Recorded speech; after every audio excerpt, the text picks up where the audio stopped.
Hello, fellow Dragon Ball fans. My name is Empty Shell, and today I want to talk about the new Dragon Ball series and how it was already wrongly banned from the subreddit discussing it. For those of you who know, Dragon Ball recently released its newest series, Dragon Ball Daima. I've been watching it, I enjoyed the first episodes, and really had to get used to the cast being all kids. I realized that my favorite part of Dragon Ball was seeing massive, bulky, shirtless men and Vegeta fighting. Vegeta's still going pretty hard though, so I keep watching. Anyways, this isn't about Daima, but another new Dragon Ball series I found out about on Reddit. You've heard of Dragon Ball Z, Dragon Ball Z Kai, Dragon Ball GT, Dragon Ball Super, and Dragon Ball Daima. But I found a hidden subreddit about a new Dragon Ball series called Dragon Ball NSFW. Now, I'm not sure of what this abbreviation stands for. Just like I don't know what Z or GT stands for. It's probably a Japanese saying or something.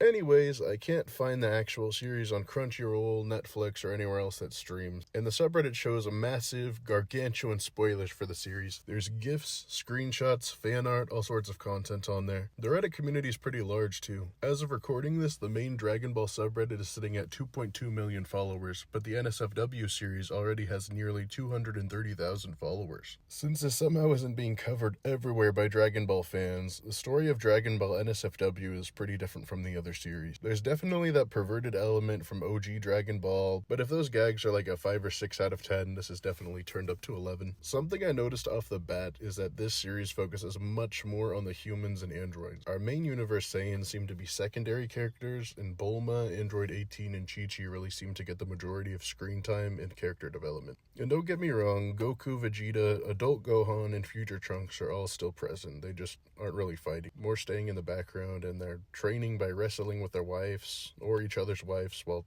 not wearing clothes for some reason. That's another nitpick I had with the series. The animators and the artists, I don't know if they got lazy and just opted to not draw clothing on most of the characters, or if it was just like a stylistic choice, or maybe the artists just don't like having to focus on ridges, creases, patterns, and textures of all the clothing for each character in every single scene. Interestingly enough, we do see Universe 6 Saiyans quite often, usually wrestling with Goku or Vegeta to train to try and surpass their limits. Goku's mom, Gine, was also wished back in this series, so she's been featured in a few of these episodes as well. I think the series hasn't fully made its way to America from Japan yet, and there are some health warnings that come along with the content, like elevated heart rate, dilated pupils, and persisting erections in men. This is probably due to the hard-hitting action scenes. Now, if I'm being honest, I didn't ever have that side effect. I think this is due to the high reliance on the mostly female cast. I know in past viewings of Dragon Ball, the only character that's really gotten me bricked up is Broly. After seeing some of the NSFW series content and getting familiar with the community, I decided to go against my dry, boring nature and try to post something silly on the subreddit that people might get a kick out of. I found a picture of a woman playing the instrument called the Piccolo, which the Namekian character is named after, and I posted that on the subreddit, trying to emulate other post titles. I titled the post, "Woman Blowing Piccolo.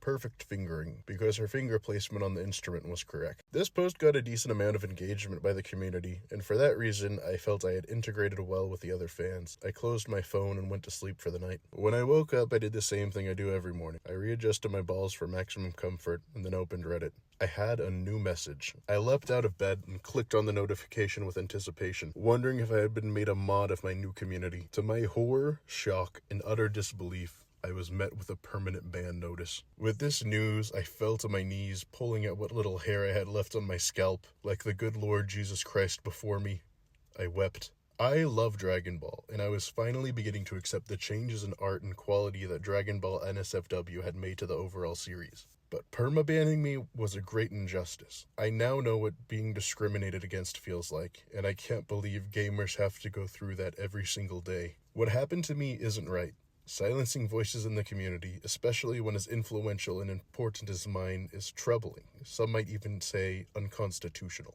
I want an apology. I want my license to post reinstated. Please, if you visit the Dragon Ball NSFW subreddit, which you should only do if you're over 18, please speak out for me. #JusticeForMT. By ourselves, we are weak, but if we come together like a fusion, think Gogeta or Vegito, we are strong. Like another great ape once said, apes together strong. Let's make a positive change in this world so that we can all come together.